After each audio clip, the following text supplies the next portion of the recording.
performer, Serena.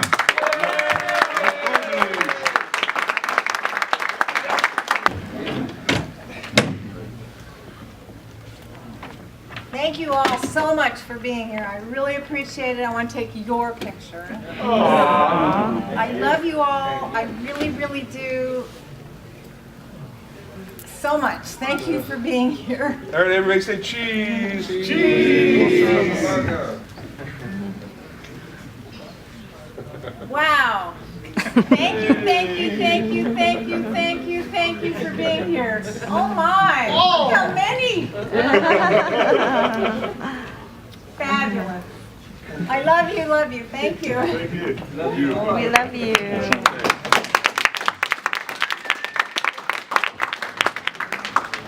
Now, actually, I'm going to give the floor to you because you and I were talking before, and this is something very special in your life that just happened, correct? With this golden goddesses thing. Okay, should I use this? Or? Okay. This is a book that's just been written, and it's got like everybody that's anybody that was in the classic movies, including me and Seika and Sharon Mitchell and Candida Royale, Marilyn Chambers, Annie Sprinkle, Georgina Spelvin, everybody. We're going to call it a who's who of past Wasteland guests. It really is.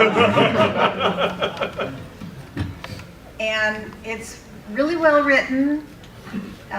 It's not just skimpy interviews. It's like a big fat chapter on each one of us. For like, Look at the size of that thing. yeah, It's obviously not a skimpy interview. over 900 pages, and it's 300 photographs. And anyway, I have a few with me. I'm almost sold out because I've been selling them like crazy. And come get them. Come see me. Can they get them from you if you run out of them? Will you give them contact info? They can order them from my Facebook page and also my site. But See. now is the only time you can get them signed. So get them from me now. I have like, I don't know, 6 left or something. Cool. See that? See how good we are at plugging those things? It's great. I really want people, if they're at all interested, this is the book to buy. So, how did you get into this business? That's the opening question we always ask all our guests. Well, I think mostly just by posing. I was really into posing. I posed first probably for We magazine, which was owned by Playboy at the time. And then it went to Hustler and Adam, and there were lots of men's magazines at that point. Oh yeah, it was a big industry back then. Exactly. Not so much anymore, but... Right, but then I posed for everybody. In fact, I remember in Gallery one time I had the cover and the centerfold and a back layout as like 3 different people. Oh, that's Seriously, great. seriously. When did you start the films? Was it the loop scene over in California or New York? I was in California and eventually moved to New York. What happened with New York was I went for a week and I stayed 2 years because I met Jamie Gillis. So. You know, I think it's funny. We've had several, adult performers here, and no one has ever said a bad word about Jamie. Oh no, he was so charming. He was so charming. It was like being in a Shakespearean play with him. Yeah, no one's ever said, we've had male, female performers, and everybody just seemed that we've got Jamie here. Unfortunately, we didn't know he he was so kinky and strange, but he could make you A charmer, by what Yeah. we hear. I just think it's funny. I talked to some of the girls. They all told me to tell you, which I thought would be I took it all as a compliment. I talked to Seika a couple weeks ago and Sharon Mitchell. And they all said, "Ooh, Serena's going to be there. Tell my favorite little hippie chick I said hi." I still have the hair under my arms. So they obviously all thought that's what they all said. "Oh, tell my favorite little hippie chick." Well, I still am a hippie. I know, I laughed because I told people, I said we'd talk on email, and I'd sign off, and then we'd send something back and forth and say, "Peace, Serena." That's why it made me think of when they all said, "Tell my favorite hippie chick." Now that I know you better, I'm going to say peace, love, and happiness. There we go. That's how I usually sign it. Wind up my favorite hippie chick. How was the whole New York film scene there when you were in it with that whole genre, as far as the adults only stuff? Because it was just coming into like its mainstream exposure then when you started doing things. In New York, I was with Jamie. I lived with him, so we were like a couple, and we were like the prince and princess of porn. So I had a great time and worked a lot because he would book us as a couple. Yeah. And so it worked out really well for me. I raised my prices and whatever. He raised them for me. Did you ever do any of the showcases like Show World and Melody Burlesque in any of those places? Yeah. Oh yeah. Oh yeah. Everybody does. That's where. At home away from home. I went to New York to work at Show World Yeah. for a week, and Jamie came to see me. And when I was in Show World, I think it's all in here. It's going to be in my autobiography, if not, which is coming out soon. I went to work for Show World with Joey Sabera, Yeah. and we would fuck on stage. Yeah, the live sex shows were great. In the basement. Live sex acts downstairs in the basement, me and Joey. It was so degrading, and I loved it. I did. It was like, I loved it. It was wonderful. Show World was 3 floors. It was like, Yeah. in Al Goldstein's words, a monument to the masturbatory arts. There was a bookstore on the street level. You went up, there was like, it cost you $1 to get in, you got 4 tokens, and you'd find Show World tokens all over the city because people didn't want to bring them home. Because all lady would know where they were. But I think there was 2 live sex, there was a live peep going on. Yeah, yeah. And then the theater was upstairs with all the good stuff going on. The live peep shows were up the second floor. Yeah. The first floor were like I saw my first donkey and a woman. A local borough show. El Burrito. Those were on the first floor, and then I was in the basement with Joey, and then I ended up working there, a few times, and Ron, who ran it, put me on the 3rd floor, and it was like way up these horrendous stairs, and I have to go. And he said, "Do whatever you want. Do whatever you want." They put me in this little tiny room, and I used to sit and read the Marquis de Sade book, and then people would come up and get beat, and I would whip them and read the Marquis de Sade. They changed it up a little bit too. They made downstairs was all trannies, and then they moved the live stuff upstairs. I saw Samantha Fox there with Bobby Astor as her MC. Huh. Yeah. And I was also at the Melody Burlesque. Melody was a great place. I loved the Melody until they changed it up, like you say. When it was just dancing, and it would be like a fight ring, actually, in the middle, and everybody to your was own sitting right. around you. And but then I don't know what happened. The management changed or something, and the girls would have to go out and get felt up The Mardi Gras. by everybody in Yeah. the It audience. was called the Mardi Gras. It was awful because I'd They- get sick Mm.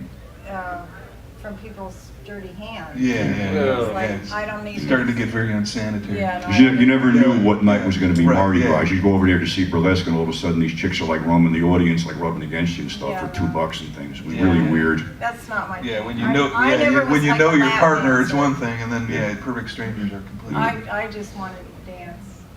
I had my dance. And I always closed my eyes, and I'd like be orgasming, and Put on a show. stage, yeah. Have a good time. yeah, that was me, dancing. You did some classic stuff here, because I remember, I think one of your first movies was Massage Parlor Wife, I think it was, actually. and you worked under the name Jen Gillian.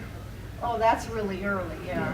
That was my name in Wee Magazine, I remember. Well, one of my favorites, which was a lot of fun, which I just gave you a copy, was Teenage Cruisers. Oh, thank you, yes, thank you, thank you. That was, I think you worked with John Holmes then. He's in that. Yeah. I don't think we actually have a scene together, although I have worked with him. I love Teenage Cruisers because it's such an oddball movie. It's really a strange movie, but I love the guy that produced it, Johnny Legend. Johnny Legend. And he's like a real rockabilly Yeah, guy. he's still around. A lot yeah. of, Oh, yeah. me and Pete have known Johnny for years. Very cool. Everybody has a John Holmes story we had here, so you got to tell us a John Holmes story. They always begin with, he was a very sweet man, but. You need to get t-shirts Well, you know, made. he couldn't Everything get a I know hard about on Wasteland. because if he did, he'd faint. That's the obvious. Yeah. He was a very sweet man, but I knew that was coming. Sharon Mitchell told a great story about how he gave her a gift one time, and a bracelet, and he was like, "Well, thank you. You stole that from me 4 months ago, anyway."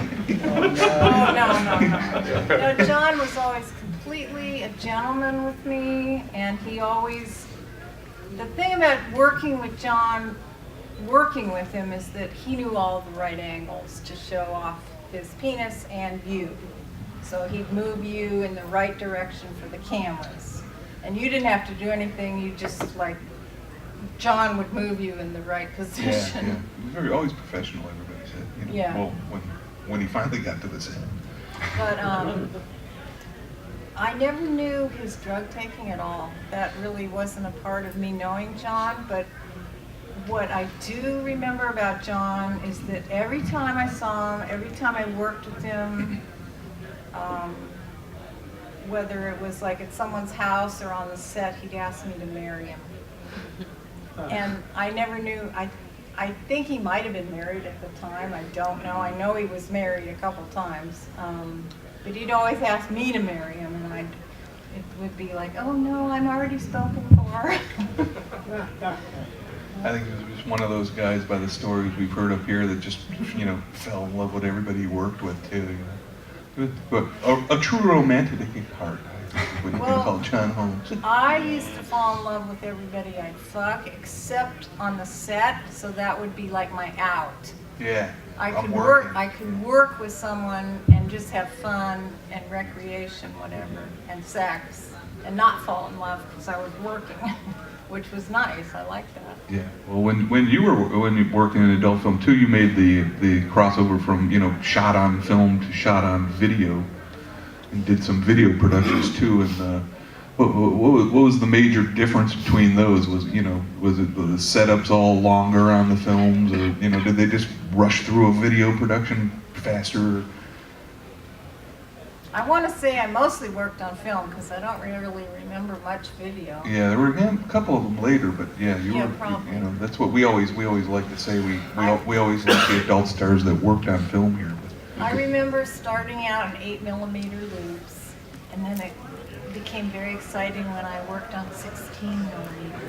And then when I graduated to 35mm, I was like really shooting movies. Yeah, were those days, real nice big productions too? Those days they were like real movies with plots and storylines and Well, you were in the classic Insatiable, and what people today don't realize was when Insatiable premiered in New York and California, it was an event. It's like, I never waited in a line for a movie before to Insatiable because you couldn't get in the first showing. It was like the red carpet whole deal. I think Marilyn showed up for the first showing and there was a line around the block. Wow.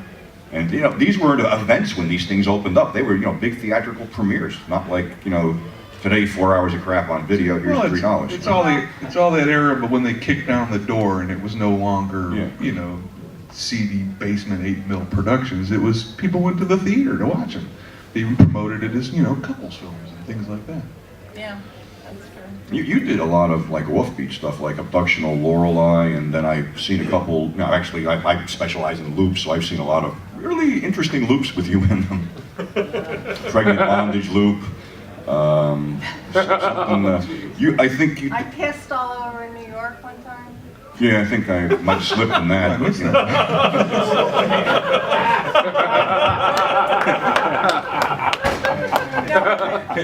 Back to Insatiable. I was actually in France, and I had my baby with me and her nanny, and we were in France, and my child got bubble gum in her hair, and it was awful, and I couldn't get it out. And so I took a bubble bath with her and proceeded to chop the bubble gum out of her hair and chop my hair to show her that it didn't hurt. And I chopped her hair, and I chopped my hair, and I chopped. Anyway, I ended up with this really cute short haircut that you'll see in Insatiable. And I got the necklace that I wear in Insatiable with 92 diamonds on it from somebody that I met in France. And then I got the call to come back, and I took a red eye to New York, and then I got to California, and they actually got me on a helicopter and took me to the set, and I guess the helicopter's actually in the scene, because they wanted to get me to the set so fast. Sure, that's called stealing a scene. Hey, we got it here, let's use it. Yeah, right. So we had this really hot tub scene with Marilyn, and actually Marilyn was hotter than you probably know, because she did things to me that ended up on the editing floor because they couldn't show them because it was illegal Oh, shit. at that time. So I think fisting is probably more well known now, but Only in certain circles. in those days it wasn't done very often. But Marilyn and and she used to work at the Mitchell Brothers Theater, and so did I, and she was their big star. And so she'd work on one stage and I'd work on the other, and we'd see each other a lot. Do you remember shooting loops for Diverse Industries? Diverse? Yeah. Yeah, I do. Yeah. They were in the Valley. Yeah, they did a lot of like real psychedelic stuff, real classy fade-ins and fade-out and stuff. I had all that stuff, and it turned red, and I couldn't save it. Oh, Yeah.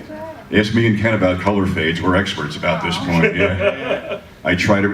If I had money, I could have done something, but it was cost prohibitive to do it. But a lot of stuff was in there with you, and you just, wow, you just lit up the screen or my wall or whatever I was shooting it on. Great. I mean, it was great stuff, man. What were you shooting on? The wall. I stepped in that one. Okay, I did. I smoked too much weed. Sorry. Sorry, you just gotta watch what you say when you're doing the adult star panel. No shit. I avoided coming down the back hallway and doing the go through the back door joke that I usually make with people, because Yeah, that was really great stuff. Though it's a shame I couldn't save it, because they had high production values in that. I think you were Holmes in one of those too. Especially for loops. Yeah, loops didn't usually have high production values. Toward the end they did though, because they really had to, they had to spice it up other than the motel room and whatever. So they it was an offshoot, which pretty much we know segued into 16mm stuff. Well, I better did stuff. a lot of Swedish erotica. Yeah, that was a classier one too. They were loops, and I hated those people. I hated them. But what about the scarves? The scarves. The scarves. They make you wear these stupid kerchiefs. I hated them. I hated them. Then they- No idea how much, but it was like their It was their thing. right? That was their trademark, and I never kind of got that till later. It's like, oh yeah, they had a trademark, but I hated wearing those stupid scarves. Anyone who worked for Swedish Erotica usually bitches that they wanted them back. The little The scarves, yeah, they were so cheap. They wanted the scarves back. Oh no, they never gave them to you. Yeah. Seika saved them though. Seika said she used to just take them because they were always filthy. She was like, if I take them, it will force them to buy new ones. Last time she was here, and then she was like, I found them, so now I actually get really good money for them. Only Seika. Oh yeah. Actually, a lot of the stuff you were in was the high-end 35mm productions, like The Phantasm Comes Again, Ecstasy Girls, 800 Fantasy Lane, all pretty much classically regarded stuff. Well, that was Phantasm Comes Again was it was like a crossover, because that was more like a softcore. They were crossing over to a main street. Yeah. That was a weird Well, movie. yeah, kind of a weird fan. Has anyone ever seen that one? Phantasm Comes Again? it's a weird kind of fantasy film, but I it think I was might trying to have- be a crossover. I might have sold it. Anyway, What are your memories of New York Babes? Because that was a who's who cast too. yeah, Vanessa Del Reo, yourself, I think Gloria Leonard. yeah. Give it- Gloria was running High Society at the time. Yeah, she was the editor. Exactly, and she was very good. She should have been the New York mayor. She was that, oh really, Oh, yeah. she was that smart and that hip and that, she was a feminist and she was a great lady. Yeah. You ever have any run-in with Al Goldstein with Screw? Any interviews with that, or Yeah, I did. nothing you want to talk about? It's in my autobiography, which is Okay. going to be out in the next 6 months.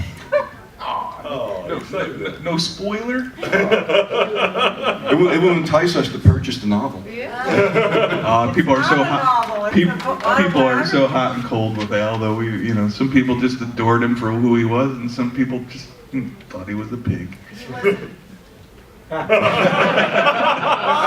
It's okay. It's a 50-50 split, dear. We're not talking ill of him because he recently passed. We're talking ill of him because he deserved it.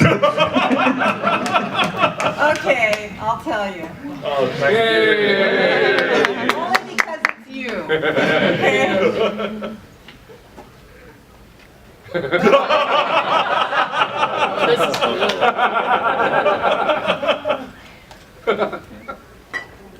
How do I put this? I've always considered myself first to be an actress, and that I got paid as an actress, and then I would have sex in my film roles. Right? I never was a prostitute or a streetwalker or a call girl or we never thought. No anything one here like ever that. thought of adult actresses like that either. I'm Right? sure. Al Goldstein is the only one I've ever charged. Because he was such a pig. Yeah. He probably bitched about it the whole time. No, he paid right up. Bravo. Sorry. Don't forget, I was making a shitload of money off that phone sex deal he had. That's why he could afford to like fuck with everybody and get sued and shit, because literally the money was pouring in because it was like $3 a minute to talk to some, what you thought was sexy was probably some 60-year-old woman that was just reciting a script or something. But yeah, it was coming in big time. When it didn't come in and he kept fucking around, that's when he got in trouble and lost all his stuff. Al was his own unique individual, that's for sure. He would have been right at home here too. Oh yeah, he would have been right at home here. I don't know. I'm speechless. Pete, carry us through the next question. I got like a list of people you were. We always spoke about Jamie and John Holmes. Feelings on Seika? Seika is clean and beautiful and like perfect. She was always the platinum goddess. How about Annette Haven? I know it's going to look like that because everybody I bring up Annette Haven, yeah. Sorry. Okay, no problem. To me, well, That's another Al Goldstein story. Vanessa Del Reo. she was fun. She was fun. Real New York. Oh yeah. No, but she was hot. She was a hot mama. I did a show with her before I left New York. It was Yeah. like, She was fun. yeah, she's great. She doesn't care. I mean, she called me up and she goes, well, how do you want to work this? I said, well, I usually think of stuff on the way over. She goes, I want to make this as filthy as possible. May talk about blowing cab drivers. I'm serious. She was great. Yeah. She went for an hour and a half nonstop and didn't hold anything back. She doesn't care. She's just like, Sadly, her back, she's got a back injury now. We booked her Well, here. from carrying those boobs around. Yeah, that's true. We booked her here, and she backed out because she didn't want to fly because her back, sitting in the plane seat. But Oh. I met Vanessa a couple times myself, and I adored her because she really was. She just said She's what she very wanted. real. Yeah, she doesn't Yeah. get more down to earth than Vanessa. Yeah. how No. about Georgina Spelman? Oh, she's a lady. She's great. She's the grand dame. Definitely. Here's an odd one. She's another one who has back problems. I couldn't get out. We couldn't get her Yeah, out I here. can hardly get her out of her house anymore. Yeah. Although I've never- I remember Desiree Costello. I think you worked Well, with her. sure, I'm sure I was inside Desiree Costello. That's actually one of my bigger movies, although it's her movie, but I'm like the second star.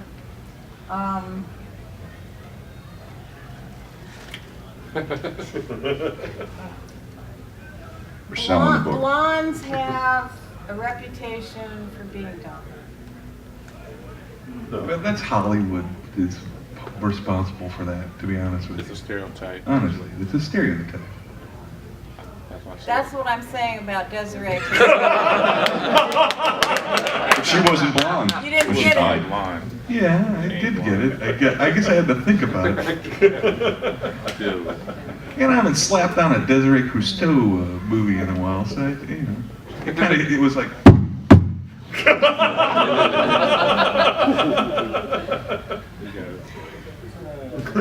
About quit talking.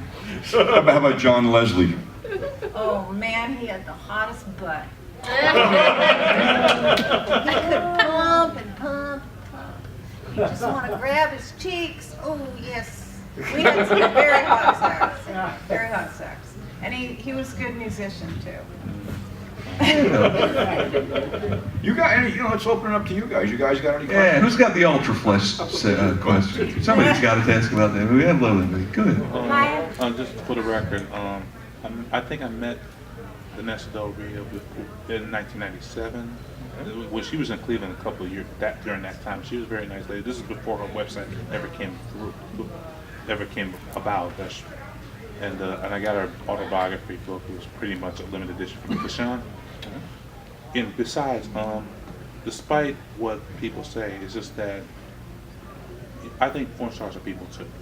Well, thank you. So do all of us. His quote was, "Porn stars are people too." Yeah. That's right. And I'm being Hi, nice Lori. and I'm very nice about it too. That's what, yes, you are. Well, that's why we're here. That's why we invite them. That's why they come in and we show them respect, because they're people too. Thank you. Thank you for grounding us as human beings. I'm sorry, but if you don't mind, I'm a goddess. She's a goddess. That's right. Yeah, it says it on the cover.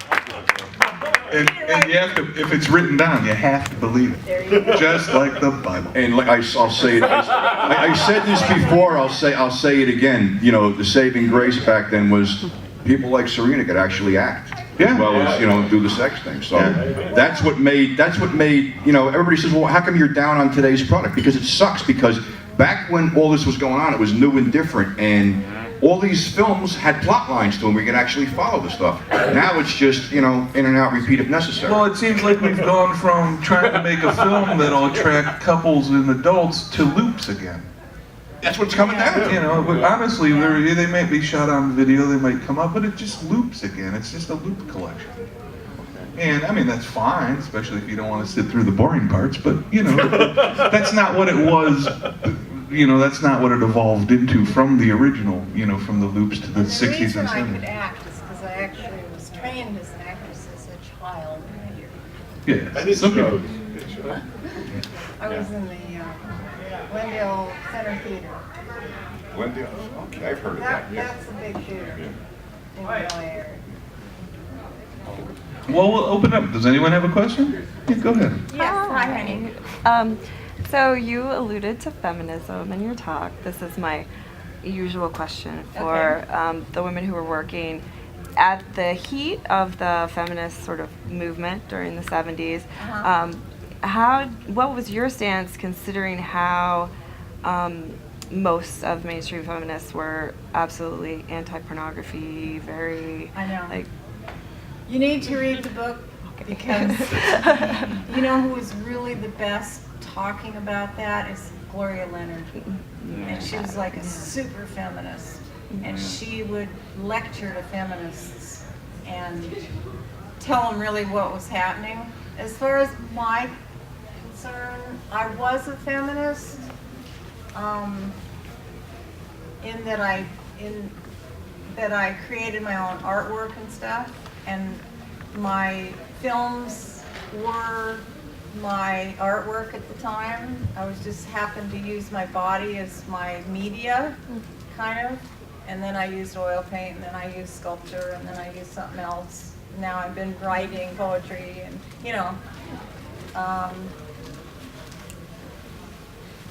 as far as the feminist stance about pornography, I always think that pornography is a good thing for couples and for women in general. It is healthy, and I think there are far less rapists and all that horrible stuff because of pornography. And they're saying the opposite, but my stance is the opposite of theirs. I guess, did you feel like isolated or angry at all that the feminist movement did not include, or sort of had that rejection, or it didn't bother you? It didn't really bother me because I was always a second-class citizen because I was a pornographic actress, which I had a lot of years to try to get over that and become my own person because of that kind of rejection from society. But now I look at Lady Gaga and I say, Yeah, there was a big stigma in that. The guys that could have, made this happen, with less restrictions would be the customers, but the average customer didn't want anybody to know he bought the damn thing. That was another problem, because though, the average customer was a timid guy who didn't want him to know that I had the brown paper bag, where me, I'd walk in and just walk out with the damn thing, no, everybody was sneaking around. Yeah. Well, even today, if you look at, to be honest with you, you look at like who's the biggest, orderer of mail order porn, it's southern states, conservative states. The biggest consumer of porn ever is Utah, the Mormon state. The statistics are there. You can go on. You can just go find them on and it's like the hypocrisy is still there, and that's what really, to me, pissed me off about the people who were outraged about it. It's like today, politicians who hate gays are usually having gay sex. Just because they're all Republicans doesn't mean anything. It just means that they're the most hypocritical group, So the hypocrisy is what always bothered me about it. And we just lost one of the biggest mouths going, the Reverend Freddie Phelps. May he burn in hell. Yeah. Like I'm proud to say I was one of the guys that sent him a medium flat rate postage box full of dog shit from my own backyard. I put my fucking return address on it too. Well, people ask me, hey, what about that? And I'm like, obviously, God hates Freds. They used to hold them God hates fag signs, and I'm like, well, God hates Freds. Another question. Oh yeah. Even according to when I read about, looked at history, the porn history, when they do it for the rebellion, what's the difference between doing for rebellion and money? Because nowadays it's most about money. But back in those times, they say they do it mostly for rebellious statements. You didn't really do it out of rebellion. Did you know any performers who did? Sharon. Yeah, well, I didn't want to bring her up. I was waiting for you to, because I came out and admitted it. But so no, she talks about it in here. So there were those people, is what you're saying. I was brought up Catholic, so there was definitely a rebellious part of me that Me too. wanted to do it. But like I said, I grew up in the theater training, so that played a part, and I don't know. It just worked out that way, right? Yeah. It's like, what are you going to say? At least you're not, you can't be embarrassed about your past. You learn to live with it, and the negative, attitudes, they've all changed. Now you're sitting here and people are like, wow, I'm really interested in what you say. I do want to buy the book, It's just funny how attitudes changed, and, but all of us here are probably a little more left-leaning, a little more liberal, and we're still, talked down to by, the vocal minority will always call us, passive majority, names. And what the hell?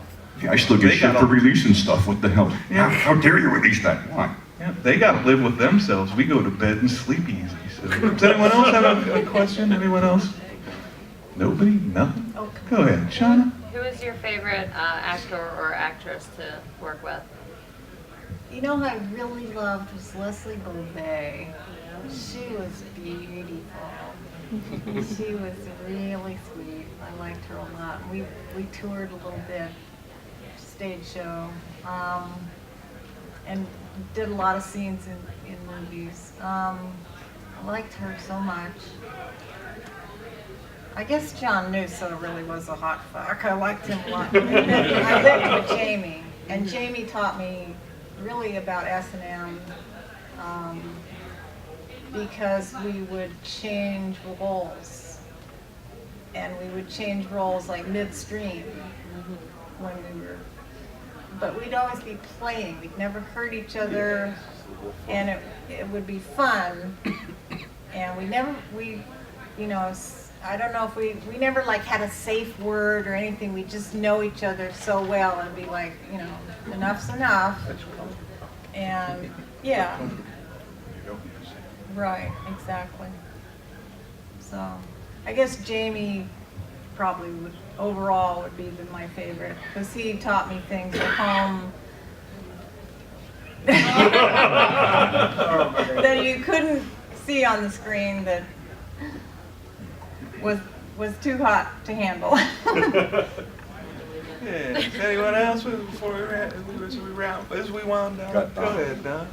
Just curious, I know you were in the era of film and its graduation into the big theaters, and wondering if you have any good stories about maybe some of the promotionals and maybe police raids About or the what? I'm sorry. Promos or premieres? Any good stories about the big premieres of the shot on film era?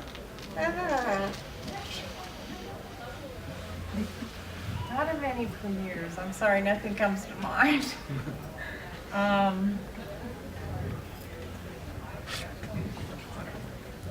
I did love being in movie theaters, though. Seeing myself. Especially in the grand Huge. big theaters. Yeah, yeah. The big velvety seats and the balconies. Right. And you really large on the screen. Yeah. That'd be awesome. Anyone else? Come on, don't be shy. All right, Pete, you got anything to wrap things up? All I can say, it was great finally getting you out here, because you're a true legend. Hanging around New York, I knew all about you. You're on the marquee, you're on the films and everything. So thanks for being here, and thanks for everything for what you've done for the business. Yeah, Serena, any last words to your I don't know 120 fans or so sitting in the room? Everybody come back, get my card, Facebook friend me, please, because. Buy a photo. She's cheaper than hell. Don't be a cheapskate. Pull a $10 bill out of your pocket, you bastards. She's got grandkids, for Christ's sake. Christmas is coming. I already did that. We call that our guest retirement fund. Please go buy a photo. I just want you to know that really my fans, and I don't want to start crying. She's a little verklempt. It's the Bette Midler song. Oh, the wing swing? Oh, good Lord, You don't really are my hit me there. fans that keep me up in the air and keep me happy every day. It's just nice to Thank know you. that after all these years and all the shit that, because you were a ground floor, it's just nice to know that it's accepted. There's no struggle anymore. Isn't it nice? Isn't it really is. nice to know that I have there's a fans? happy life, and I'm thankful for that, but I'm really thankful for my fans. Thank you so much for being there. True survivor. Go on by. She's right there. Go talk all weekend. We got one more day of this. Thank you very much. You guys are the greatest fans ever.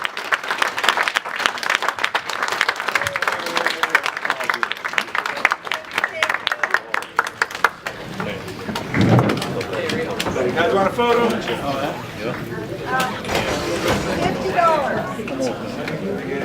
And I can sign it here, but I can't sign it if you buy it off my site. I'm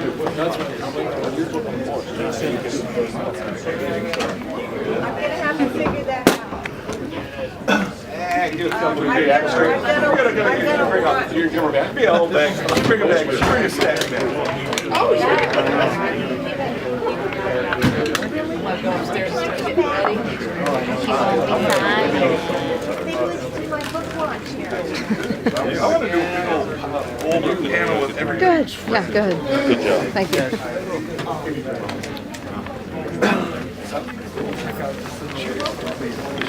She's one of those people who, after